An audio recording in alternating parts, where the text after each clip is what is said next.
आज हम लोग पढ़ेंगे क्लास थर्ड इंग्लिश का यूनिट नंबर 9 का पार्ट 2, जिसको कि हम लोग चैप्टर नंबर 18 भी कह सकते हैं। He is my brother. Once upon a time, there was a small hill. A path went up the hill. It went through thick and lovely woods of pine and fir trees. People often walked on it to a holy place. One day, when the sun shone high in the sky, many people were climbing up the hill. They were climbing slowly and carefully. इसका मतलब यह है कि एक बार की बात है, एक छोटा सा पहाड़ था और उस पहाड़ पर चढ़ने के लिए एक छोटा सा रास्ता बना हुआ था, जो कि काफी सारे मोटे और प्यारे से पाइन और फर के पेड़ों के बीच से होता हुआ निकलता था। लोग अक्सर उस रास्ते पे चढ़ के एक होली प्लेस हो सकता है, कोई मंदिर हो या फिर कोई बहुत ही अच्छी घूमने की जगह हो, पर जाया करते थे। एक दिन की बात है, जब सूरज आसमान में था, मतलब बहुत ही तेज धूप हो रही थी। कई लोग उस पहाड़ पर चढ़ रहे थे और वे सभी उस पहाड़ पर धीरे धीरे और बहुत ही ध्यान से चढ़ रहे थे। इसमें टाइम का मतलब होता है समय, स्मॉल का मतलब होता है छोटा, हिल का मतलब होता है पहाड़, थिक का मतलब होता है मोटा, लवली का मतलब होता है प्यारा, वुड्स का मतलब होता है लकड़ी, पाइन और फर हम लोग एक पेड़ है उसका नाम है। होली प्लेस का मतलब होता है पवित्र स्थल, जो कि हमारा मंदिर हो सकता है, मंदिर मस्जिद, मतलब जहाँ पूजा की जाती है उसको हम पवित्र स्थल कह सकते हैं। पीपल का मतलब होता है लोग, क्लाइंबिंग का मतलब होता है चढ़ना, स्लोली का मतलब होता है धीरे धीरे और केयरफुली का मतलब होता है ध्यान से। A girl also climbed the hill with them. Her name was Meena. Meena was 12 years old. She carried a small boy on her back. He was 4 years old. His hair was curly. His eyes were black and his face was as fresh as the morning dew. As the sunshine danced through the trees, Meena climbed the hill slowly and steadily. Meena was happy, the boy was also happy. इसका मतलब ये है कि जब काफी सारे लोग उस पहाड़ पे चढ़ रहे थे उस रास्ते के सहारे, तो उन्हीं लोगों के साथ में एक लड़की भी सफर कर रही थी जिसका नाम था मीना। और मीना की उम्र 12 साल थी और वो अपनी पीठ पर एक बच्चे को लेकर जा रही थी जो कि 4 साल का था। उस बच्चे के बाल घुंघराले थे, आंखें काली थी और उसका चेहरा सुबह की हमारी ओस की जैसा था। मतलब ये कि उस बच्चे का चेहरा बहुत ही सुंदर था और जो सूरज की रोशनी थी वो पेड़ों के बीच की जगह से आ रही थी। मीना धीरे धीरे और ध्यान से उस पहाड़ पर चढ़ रही थी। मीना बहुत ही खुश थी और साथ ही में जो लड़का उसकी पीठ पर बैठा हुआ था वो भी बहुत खुश था। इसमें 12 का मतलब होता है 12, ईयर्स का मतलब होता है साल, ओल्ड का मतलब होता है वृद्ध या फिर उम्र, कैरीड का मतलब होता है ढोना, स्मॉल बॉय का मतलब होता है छोटा बच्चा, 4 का मतलब होता है 4, कर्ली का मतलब होता है घुंघराले, ब्लैक का मतलब होता है काला, आइज का मतलब होता है आंखें, फेस का मतलब होता है चेहरा, फ्रेश का मतलब होता है ताज़ा, मॉर्निंग ड्यू का मतलब होता है सुबह की ओस, सनशाइन का मतलब होता है सूरज की रोशनी, ट्रीज का मतलब होता है पेड़, स्लोली का मतलब होता है धीरे से, स्टेडीली का मतलब होता है ध्यान से और एकाग्रता के साथ में, और हैप्पी का मतलब होता है खुश। A man in the group looked at Meena. He felt sorry for her. He asked her, "My child, why are you carrying a boy on your back? Don't you feel his load?" Meena looked at him in wonder. She could not understand him. Her brother was unable to walk. Meena asked, "Load? Of course not. He is my brother." इसका मतलब यह है कि जिस समूह के साथ में मीना सफर कर रही थी, उसी समूह में से एक आदमी मीना की ओर दुख के भाव से बोलता है कि बेटी ये बताओ कि तुम अपने पीठ पे ये जो बच्चा लाद के ले जा रही हो, क्या तुम्हें इसका बोझ नहीं लग रहा है? तो मीना उस आदमी की तरफ आश्चर्य में देखती है। उसे समझ नहीं आता कि वह आदमी क्या कहना चाह रहा है। उसका जो भाई है वो चल नहीं सकता है, तो मीना उससे कहती है, बोझ? कैसा बोझ? ये मेरा भाई है।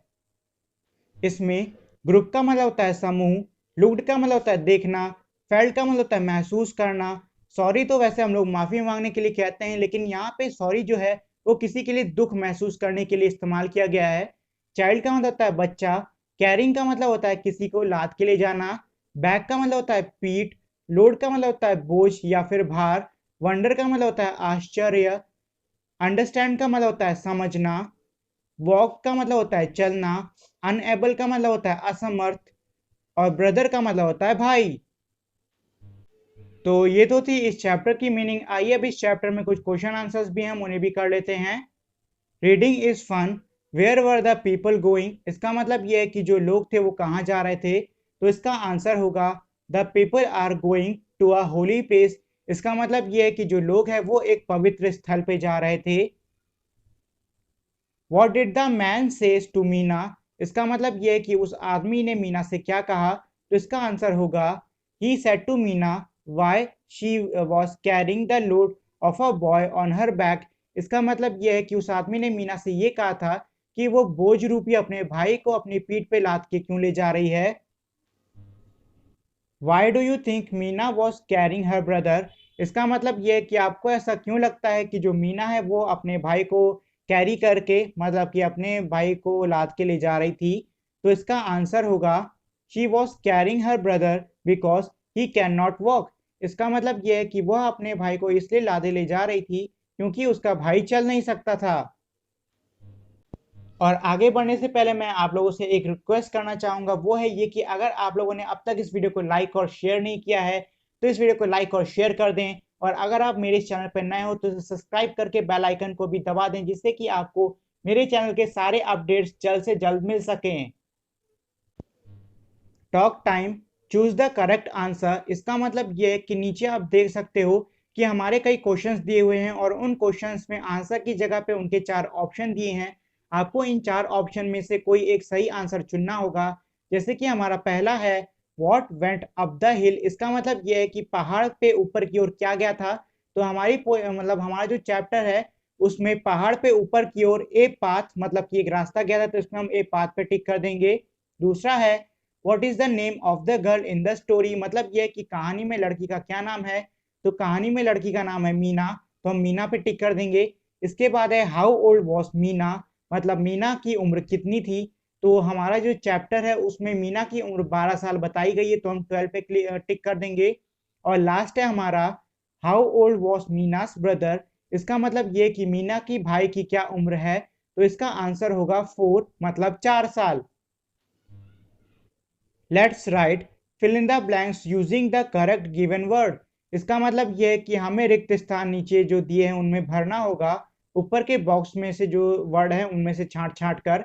जैसे कि हमारा पहला है the boy fail in the, अब सीधी सी बात है बच्चा जो है वो किस में गिरेगा, रैट चूहे पे, सिप सिप का मतलब होता है घूट लेना, बॉक्स का मतलब होता है डिब्बा, रग रग जो हमारा एक तरीके से चटाई होती है उसको बोलते हैं, कोट पहनने वाला कोट, डेन का मतलब होता है गुफा, और पिट का मतलब होता है गड्ढा।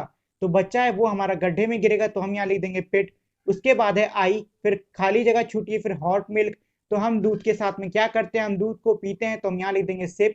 फिर है the child is in the, मतलब ये है कि जो बच्चा है वो किस में है। तो बच्चा किस में रह सकता है, सीधी सी बात है चूहे में नहीं होगा, सिप तो हम कर ही चुके हैं, बॉक्स में भी नहीं होगा, रक पे भी नहीं होगा, कोट, हाँ कोट कह सकते हैं, जो बच्चा है वो कोट के अंदर है मतलब कि उसने कोट पहना हुआ है। माई टॉय इज इन द, मतलब जो खिलौने हैं वो कहाँ रखे जाते हैं, डिब्बे में, तो इसमें हम लिख देंगे बॉक्स। इसके बाद है the lion is in the, जो शेर है वो कहाँ रहता है, तो वो अपनी गुफा में रहता है, यहाँ हम लिख देंगे डैन। फिर है the cat runs after the, जो बिल्ली है वो किसके पीछे भागती है, तो यहाँ हम लिख देंगे रैट। और आखिरी है हमारा आई सिट ऑन, तो हम किस पे बैठते हैं, हम बैठते हैं चटाई के ऊपर, तो यहाँ हम लिख देंगे रग, आई सिट ऑन रग। fill in the blanks with the opposite of the underlined words given in the sentence, इसका मतलब यह है कि नीचे के वाक्यों में आप देख रहे हो कि एक एक हमारा एक ऐसा वर्ड दिया हुआ है जिसके नीचे रेखा खींची है मतलब उसको अंडरलाइन किया हुआ है, और आगे हमारी खाली जगह छूटी हुई है। तो जो खाली जगह है उसमें आपको अंडरलाइन मतलब रेखा खींची हुई शब्द का उल्टा लिखना होगा, मतलब कि जो भी उस शब्द का उल्टा मतलब होता है वो आपको खाली जगह में लिखना होगा। जैसे कि हमारा पहला वर्ड है इन, इनका मतलब होता है मे, इनका उल्टा होता है आउट, आउट का मतलब होता है बाहर, तो यहाँ हम लिख देंगे आउट। उसके बाद है बिग, बिग का मतलब होता है बड़ा, तो बिग का हमारा अपोजिट होता है स्मॉल, तो यहाँ लिख देंगे हम स्मॉल। फिर है लॉन्ग, लॉन्ग का मतलब होता है लंबा, और लॉन्ग का उल्टा होता है शॉर्ट, तो हम इसमें लिख देंगे शॉर्ट। फिर चौथा है, चौथे में है डे, डे का मतलब होता है दिन, और दिन का उल्टा होता है रात मतलब कि नाइट, तो इसमें हम लिख देंगे नाइट। फिर है हॉट, हॉट का मतलब होता है गर्म, और गर्म का उल्टा होता है ठंडा, और ठंडे को हम इंग्लिश में कहते हैं कोल्ड, तो यहाँ लिख देंगे कोल्ड। उसके बाद है टॉल, टॉल का मतलब होता है लंबा, तो टॉल का उल्टा होता है मतलब कि लंबे का उल्टा होता है छोटा, और छोटे को हम लिखते हैं शॉर्ट।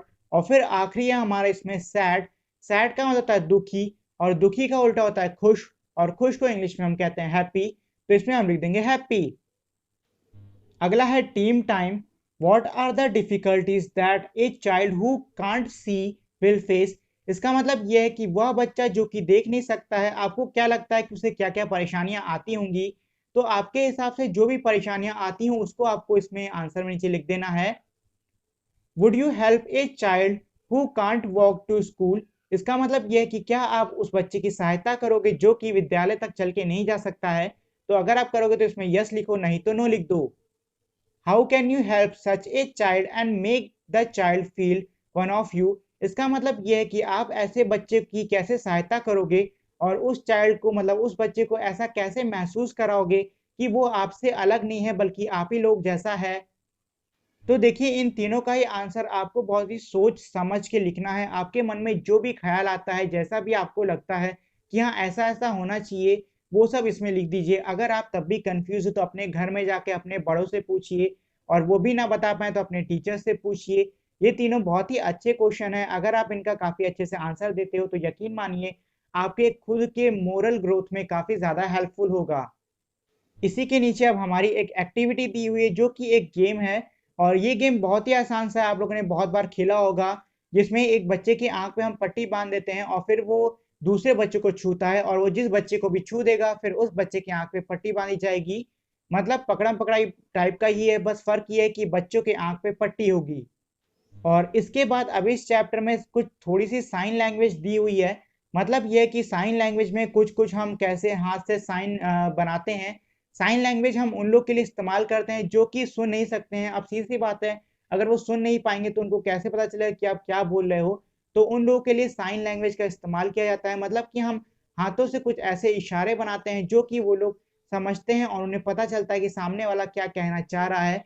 तो इसमें कुछ कुछ साइन लैंग्वेज के ही ऐसे ही साइन दिए हुए हैं, अगर आप लोग चाहो तो इनको इसमें सीख सकते हो। So that is it for today guys. Thank you for watching this video. Make sure to like, share and subscribe to my channel, and also turn on that bell icon so you won't miss any new updates on my channel. So we will meet again in our next video. Till then, goodbye.